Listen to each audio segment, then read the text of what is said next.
فاللهم يا رب ارزقنا رزقا حلالا طيبا، ثم بارك لنا فيه، ومن علينا بالخشوع في الصلاة والدعاء، وبالجد والإتقان في العمل والبناء. ازيكم يا بنات؟ عاملين ايه؟ يا رب كلكم تكونوا بخير. معاكم آية من قناة آية شانل. لو اول مرة بتشوفي قناتي يا ريت بقى لايك واشتراك وفعلي الجرس ودوسي على كلمة الكل عشان يوصلك كل الفيديوهات اللي بنزلها.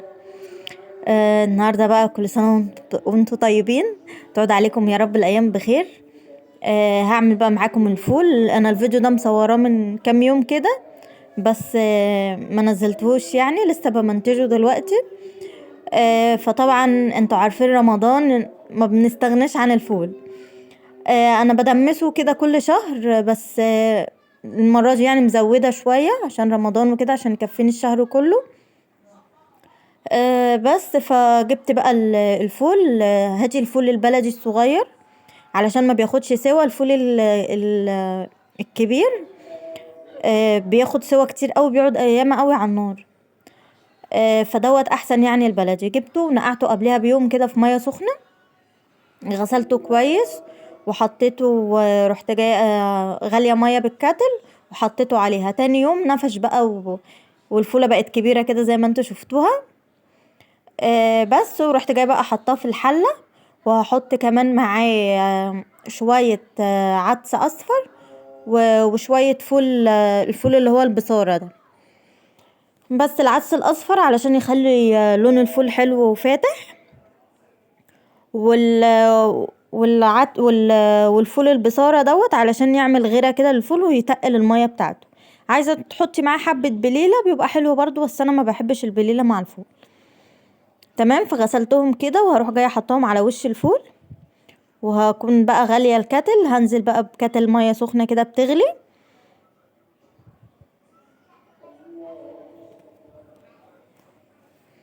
وهحط كمان شويه خل، شويه حلوين كده، متخافيش مش هيأثر في الطعم خالص، بس بيخلي لونه فاتح، عشان يعني الفول ما يسودش معاكي ويغمق، عشان يبقى لونه كويس.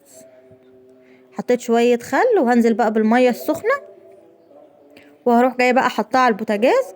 اول ما يغلي كده ياخد غلوة، اول ما المية تفور كده اروح جاية موطية عليه خالص، كأنك بتشربي الرز. اهو كده انا حطيته على النار العالية دي، يا دوبك يغلي غلوة كده، وهروح جاية موطية عليه النار خالص، شمعة كده. في سخانات كده صغيرة بتتباع، بتبقى عشان الفول، دي بتبيتي عليها الفول بيطلع زبدة معاكي تحفة. بس انا مش عندي السخان ده، ومش موجودة عند ناس كتير، فبنعمله على البوتاجاز يعني شغال. وهعمل كمان بليلة اهي. البليلة دي انا الفول والبليلة جايبها من فتح الله. انا ببص فيه بصة سريعة كده، وبصراحة حاجة فتح الله بجيبها ما تحفة يعني، ومش متوسخة ولا فيها اي حاجة. بس بصيت فيها كده بصة سريعة، وهغسلها كده كويس. والبليلة مش بنقعها، البليلة على طول بغسلها وبروح جاية احطها على النار. اي غسلتها كده كويس، وهروح جاية احطها في الحلة، وهحط عليها برضو مية سخنة من غير اي اضافات خالص. بس وده خلاص. بصوا كده اهو ابتدى يغلي، فبيطلع ريم كده اهو. روح جايه شايله الريم بتاعه كله عشان ما يغمقش ميه الفول. بصوا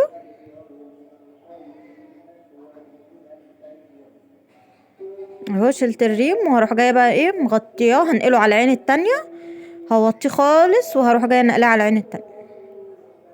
بصوا شمعة ازاي، كأنك اقل كمان ما بتشربي الرز. طبعا فار وبهدل البوتاجاز، بس تمام يعني. بس بقى واحط البليلة على العين التانية، وبرضو نفس نظام الفول، اول ما يغلى عليها اروح جايه برضو موطيه عليها النار خالص. وبصوا بقى واحنا بنعمل الفول والبليله واجواء رمضان الجميله دي، جوزي دخل علينا بقى بفوانيس رمضان. بصوا فانوس لوكا بقى جميل ازاي، حاطط لها عليه صورتها ورمضان احلى مع مليكه. شكله حلو قوي. وانا بصوا الفانوس الصغير ده بس بقى كل سنه وانتم طيبين. وطبعا بقى هنعمل مخلل البتنجان زي بتاع العربيات بالظبط. بصوا بقى جبت البتنجان الصغنن خالص ده، هو كمان الكاميرا عشان انا مقربه قوي الكاميرا من ايدي مكبراه، هو صغنن قوي. فجبته بقمعه كده، ما تقطعيش الراس على طول عشان ما يسودش من جواه، فبقمعه كده زي الباميه يا دوبك، بس بشيل العنقود بتاعه ده، وهغسله واسلقه ونعمله مع بعض الخلطه بتاعته.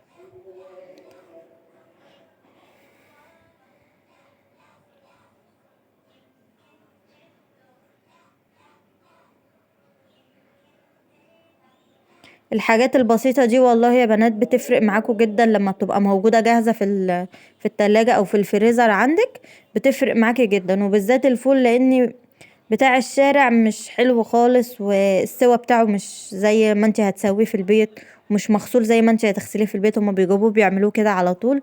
فانت حاجتك اعمليها اضمن في البيت، وبتوفر عليكي وقت كتير جدا ومجهود.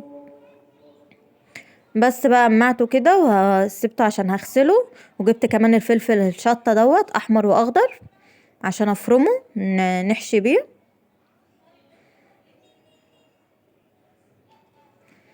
برضو بنضفه كده وهغسله ونضربه مع بعض في الكب.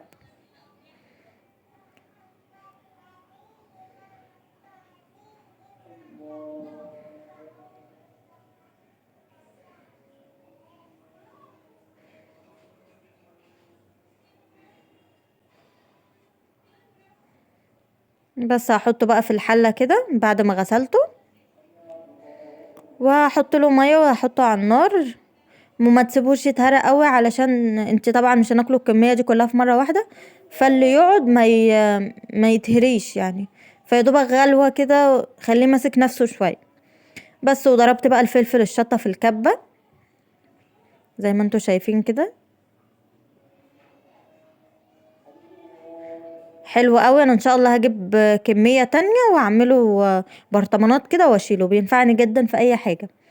بس وضربت كمان معاه توم، بس ما صورتهاش معاكم. بعد ما اديته ضربه كده رحت حاطه معاه الثوم واديته ضربه كمان، وهحطه بقى في العلبه دي، هاخد منه للبتنجان والباقي هشيله في الفريزر ينفع لاي وقت تاني. بس بقى بصوا بعد ما خلاص كده دخلت في السوا اوريها لكم. بصوا البليله خلاص كده كانت خلاص، يعني فاضل لها حاجه بسيطه وطفيت عليها. بصوا بس الفلاش مش مبينها قوي، بصوا خلاص كده استوت ونفشت على الاخر. انا البليله مش بنقعها، في ناس بتحب تنقعها من قبلها بيوم، هي مش مستاهله يعني، هي بتستوي على طول. بصوا المية بتاعتها فاتحة وجميلة اهي، يعني سيكة كده وهطفي عليها، المية بس بتاعتها تتقل شوية. والفول كمان اهو هوريهولكوا دلوقتي. بصوا لونه حلو وفاتح ازاي اهو. هو استوى كده، بس ايه محتاج بس الفول اللي هو البصارة ده يدوب كمان شوية عشان يتقل المية، فهسيبه ايه يعني شوية صغيرين كده وهطفي عليه 10 دقايق كده ولا ربع ساعة وهطفي. انا ما زودتلهوش مية تاني خالص، ولا هو ولا البليلة، عشان موطية النار قوي، فهو كده بيستوي منه فيه كده وخلاص. بس هسيبه شوية بقى ونروح مع بعض بقى نحشي البتنجان، وبعد ما اخلص هطفي عليه. بس بقى هجيب شوية من الخلطة دي، حبة محترمين كده، وهنحط بقى خل، حبة خل برضو شوية حلوين، وليمونة كبيرة.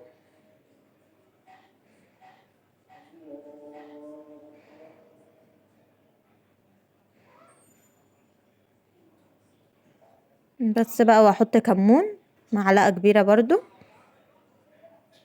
وملح طبعا. بس وهنقلبه، وهي دي البهارات اللي بحطها، انا ما بحطش حاجة اكتر من الملح والكمون، اي حاجة تانية هتضيفيها هتغير طعمه. بس وجبت بقى العلبة الفاضية دي عشان احط فيها، وهبتدي افتح، ولما افتحه اعمل بايدي كده، افتح اللحم بتاع البتنجانة كده عشان الحشو يدخل فيها كلها كده وتبقى قلبها احمر وحلو. اهو بقى هحشيه كله. وكمان لما بيبات بيبقى احلى بكتير ما انتي لسه عاملاه. بيبقى شرب بقى من التتبيله وحلو كده وطري، بيبقى حلو قوي. انا اول ما بعمله ما بحبش اكل منه اول ما بعمله، اما بيبات بيبقى تحفه بصراحه، اما بيقعد يعني في التلاجة.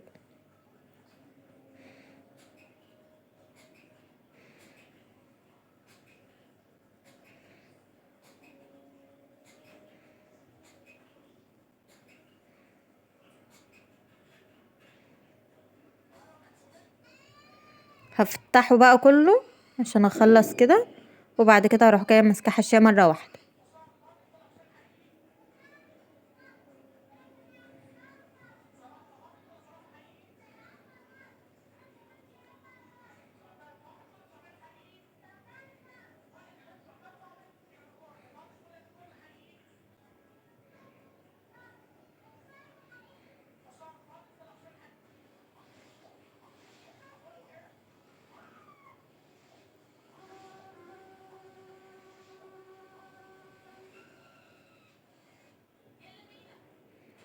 في الوقت ده بقى انا سايبه كده الفول والبليله يكملوا سواهم، وزي ما شفتهم كده كانوا قربوا خلاص. فقلت عبال ما هما يستووا كنا انا حشيت دولت بسرعه، وهطفي عليهم واوريهولكم.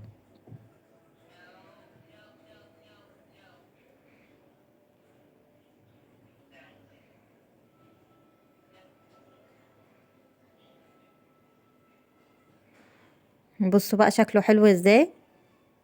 هزود بقى بقيه الخلطه دي شويه خل كده، واروح حطهم بقى عليه كده عشان كله يشرب من التتبيله. كان وهم تحفه. وبقيت الليمونه كده حلفتها وعصرتها على الاخر. بس كده بقى خلصته، والفول كان جاهز، والبليله عملتهم على اكياس كده زي ما انتوا شايفين.